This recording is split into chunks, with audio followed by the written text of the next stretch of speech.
کیونکہ حضرت غوث الاعظم نے ساری زندگی عبادت اور مجاہدوں سے ان کی گزری ساری زندگی، اور حضرت سلطان العارفین حضرت سلطان باہو رحمۃ اللہ علیہ کی 63 سال زندگی میں آپ نے کبھی بھی ایک بھی نماز با جماعت جو ہے وہ اپنی زندگی میں قضا نہ کی، بلکہ آپ ایک نیا طریقہ لائے جو اولیاء کرام میں سے آپ سے پہلے کوئی نہیں لایا تھا۔ وہ یہ تھا، وہ اس میں اللہ کا تصور، اس میں اللہ کا تصور۔ نماز تو آپ کہتے ہیں کہ آدمی کو اللہ کے ساتھ ایک کرتی ہے، روزہ بھی اچھا ہے، زکوٰۃ سے مال پاک ہوتا ہے، انسان کا وجود پاک نہیں ہوتا۔ یہ جو علم تھا حضرت سلطان صاحب نے کہا اپنے دل کے اوپر اس میں اللہ جو ہے سنہری کلر کا وہ آپ لکھیں، اور ہر سانس سے کلمہ طیب یا اللہ پڑھے، اللہ، اور جو دم غافل سو دم کافر، آپ کا جو لقب ہے، ہر سانس میں آپ اللہ کا ذکر کریں، اس سے آپ کا دل زندہ ہوگا، اور جو زندہ دل ہے وہ کبھی نہیں مرے گا۔ اور یہ تعلیم آپ کو حضرت علی اور رسول پاک صلی اللہ علیہ وآلہ وسلم کی باطنی کچہری سے ملی تھی، اور یہ علم جو ہے آپ کو ادھر سے ملا تھا۔ آپ حضرت امیر المومنین حضرت علی کی اولاد سے ہیں، یہ علم آپ کو وہاں سے ملا تھا۔ جو انہوں نے آپ کو تعلیم دی، آپ نے وہی جو ہے دنیا میں عام کی، اور ساری زندگی کسی کو نہ کہا کہ تم کلمہ پڑھو تم، بلکہ لوگ کہتے تھے کہ جو ہے کہ ہمیں کلمہ پڑھائیں، ہم مسلمان ہونا چاہتے ہیں ہم، کیونکہ آپ کی یہ دعا تھی کہ اسلام بہت زیادہ پھیلے، اسلام بہت زیادہ، اور تقریباً ایسے ہی ہوا۔ ایک دفعہ آپ بیمار ہو گئے، ایک دفعہ آپ بیمار ہو گئے، تو سکھ حکیم تھا بہت بڑا، اس نے کہا کہ میں تو اس کا علاج کے لیے نہیں جاؤں گا، کیوں جو اس کا چہرہ دیکھتا ہے وہ کلمہ پڑھ لیتا ہے، حضرت سلطان العارفین کا، تو میں تو نہیں جاتا، ہاں اس کی قمیض لا دو مجھے، میں قمیض جو ہے دیکھ کے بیماری بتا دوں گا۔ جب آپ کی قمیض اس کے پاس گئی تو اس نے کلمہ پڑھ لیا، کہتے ہیں اس زمانے میں۔ یہ ایسی تعلیمات ہے، کیونکہ اللہ کا ذکر ہر چیز سے بڑھ کے ہے، اللہ تعالیٰ کی ذات لا محدود ہے، اور وہ ہر جگہ پہ، ہر انسان اس کی نعمتوں کا بھی ادراک نہیں کر سکتا، اس کا ادراک تو ناممکن سی بات ہے، اور وہ اپنے ذکر سے بات نہیں ہے، کیونکہ حضرت علی کا قول ہے کہ میں نے اپنے رب کو رب کی آنکھ سے دیکھا ہے، ہاں، کیونکہ یہ دو آنکھیں اللہ کو نہیں دیکھ سکتی، لیکن جب آدمی عبادت کرتا ہے دل سے اور پیار سے بغیر کسی لالچ کے، تو خدا اس کو ایسی آنکھیں دے دیتا ہے کہ جن سے وہ اللہ کا دیدار کرتا ہے، جن سے وہ۔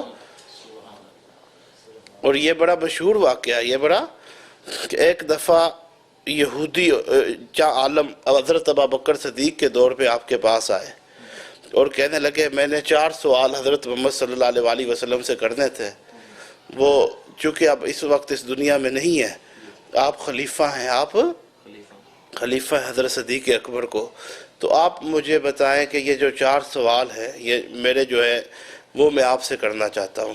آپ نے فرمایا بولو کیا سوال ہے؟ تو اس نے کہا بتائیں کون سی چیز ہے جو خدا کے پاس نہیں ہے، اور کون سی چیز ہے جو خدا نہیں جانتا، کون سی چیز ہے جو خدا نہیں جانتا، ہاں جو کون سی چیز ہے جو خدا کے پاس نہیں ہے۔ اچھا، اور آپ مسلمان دعویٰ جو کرتے ہیں کہ اللہ تعالیٰ ہر چیز پہ قادر ہے، اللہ تعالیٰ کیا وہ اپنا شریک پیدا کرنے پہ قادر نہیں ہے؟ علماء کرام تو کہتے ہیں کہ شرک نہیں بخشا جائے گا، اگر بتاؤ خدا ہی اپنا شریک بنا دے پھر تم کیا کرو گے؟ یہ اس سے 4 سوال کیے، آپ سوچ میں پڑ گئے، آپ سوچ میں پڑ گئے۔ اتنے میں آپ نے کہا کہ میرے بھائی حضرت علی کو بلا لاؤ، اتنے میں حضرت سلیمان فارسی آپ کو لائے، آپ نے کہا کہ یہودی تیرے سوالوں کا جواب میں دیتا ہوں، سن، جو چیز خدا کے پاس نہیں ہے وہ ظلم ہے، وہ ظلم ہے، اور اچھا، اور جو چیز خدا کے ساتھ نہیں ہے وہ شرک ہے، جو چیز خدا نہیں جانتا وہ آپ کا قول ہے کہ عیسیٰ ابن مریم اللہ کے بیٹے ہیں، خدا ان کو اپنا بیٹا نہیں جانتا، وہ ایک برگزیدہ پیغمبر تھے، وہ ایک برگزیدہ۔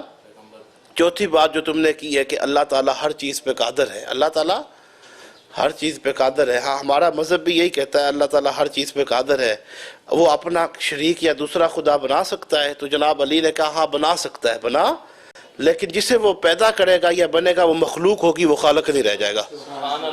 ہاں، اس دلیل سے وہ پھر مسلمان ہو گیا، وہ مسلمان ہو گیا، اور حضور کہتے تھے نا میں علم کا شہر علی اس کا دروازہ ہے، اور آپ کے پاس ایسا علم تھا جو آدمی کے دل برداشت نہیں کر سکتے تھے، اور ہمارے اولیاء کے سرتاج حضرت جنید بغدادی رحمۃ اللہ علیہ بھی یہی کہتے ہیں کہ اگر آپ کو جنگوں سے فرصت ملتی تو آپ وہ علم چھوڑ جاتے جو دل نہ برداشت کر سکتے دل. اور جس آدمی کو چاہیے کہ میں اللہ کا قرب حاصل کروں اللہ کا، اس سے چاہیے کہ رسول پاک صلی اللہ علیہ وآلہ وسلم اور آپ کے جو صحابہ کرام ہیں خلفائے راشدین ان کی سیرت پہ، ان کے نقش قدم پہ وہ چلے، اور آپ کی جو پاک آل ہے اس سے محبت کرے اور اس طریقے سے عبادت کرے اور اللہ کا ذکر کرے، کیونکہ ذکر سے بڑی کوئی چیز نہیں ہے. کیونکہ اللہ تعالیٰ ایسا نور ہے جس کو پانے کے لیے بھی اپنے اندر انسان کو جو ہے نوری چیزیں ہی لینی پڑتی ہے، یعنی کہ وہ اپنے اندر نورانیت پیدا کرے گا تو نور کو دیکھے گا نا جی. جب ہم سورج کو نہیں دیکھ سکتے تو اس پاک پروردگار کو جس کے سامنے اربوں سورج سجدہ ریز ہے، جو اس کا مشاہدہ ایسے تو نہیں ہوتا. اولیاء اللہ ایسے تو نہیں بنتے، وہ ذکر و فکر سے بنتے ہیں. کیونکہ جو اولیاء اللہ علم لائے تھے وہ جھوٹ نہیں تھا، کیونکہ اگر وہ جھوٹ ہوتا تو آج کوئی بھی سکھ دربار پہ نہ آتا، کوئی بھی ہندو وہاں پہ نہ آتا. میں نے ان آدمیوں کو بھی حق باؤ دیکھا ہے جو کلمہ لا الہ الا اللہ محمد رسول اللہ بھی نہیں پڑھتے، اور وہ لوگ بھی اس کے موت کہتے ہیں. لیکن حق باؤ کیا کہتا ہے؟ حق باؤ کہ پہلے محمد رسول اللہ صلی اللہ علیہ وسلم کی تعلیمات پہ چلو، پھر میرے پاس آؤ اگر کچھ لینا ہے. اور کیونکہ آپ فرماتے ہیں ہر مراتب راہ شریعت از یافتم، پیشوائے پیر راہ شریعت خود ساختم. میں نے ہر مرتبہ شریعت سے پایا ہے، اور میں نے شرع کو ہی اپنا جو ہے وہ پیر بنایا ہے، وہی میری پیشوا ہے، وہی میری. دوسری طرف آپ نے فرمایا کہ ہر کے طالب حق بود من حاضرم، زہ ابتدا تا انتہا یکدم برم، تا رسانم روز اول با خدا، طالب بیا طالب بیا طالب بیا. کہ تو اب اگر اللہ کا طالب ہے تو ایک دم کے لیے میرے پاس آ، میں تجھے پہلے دن ہی خدا کے پاس نہ لے جاؤں تو میرا باہو نام نہیں ہے. اور اولیاء کرام میں ایسی بات کسی نے نہیں کی جیسی حضرت سلطان صاحب نے کی ہے. اور آپ فرماتے ہیں ہیچ تالیفی نہ در تصنیف ما، ہر سخن تصنیف ہمارا از خدا. کہ میں باطنی طور پر جب خدا کا حکم ہوتا تھا تو میں یہ کتاب لکھتا تھا، میں نے کسی کتاب سے کوئی نکتہ نہیں لیا. جو علم مجھے خدا نے دیا تھا اور اس کے رسول اللہ صلی اللہ علیہ وسلم نے دیا تھا. اور جب آپ بچپن میں خیر رہے تھے تو حضرت علی آپ کو رسول پاک کی کچہری میں لے گئے. تو اس وقت جو ہے آپ کہتے ہیں کہ مجلس بڑی پڑی تھی صحابہ کرام سے، انبیاء کرام سے، اولیاء کرام سے. تو اس کچہری میں کہتے ہیں کہ میں حضرت ابو بکر صدیق سے ملا، حضرت عمر سے ملا، حضرت عثمان سے ملا. حضرت کہتے ہیں میری خواہش تھی کہ میں حضرت علی جو تھے وہ مجھے اپنا مرید کریں گے. تو اتنے میں رسول پاک صلی اللہ علیہ وسلم نے فرمایا خذ بیدی یا باہو، کہ باہو اپنا جو ہاتھ ہے میرے ہاتھ میں دو میرے.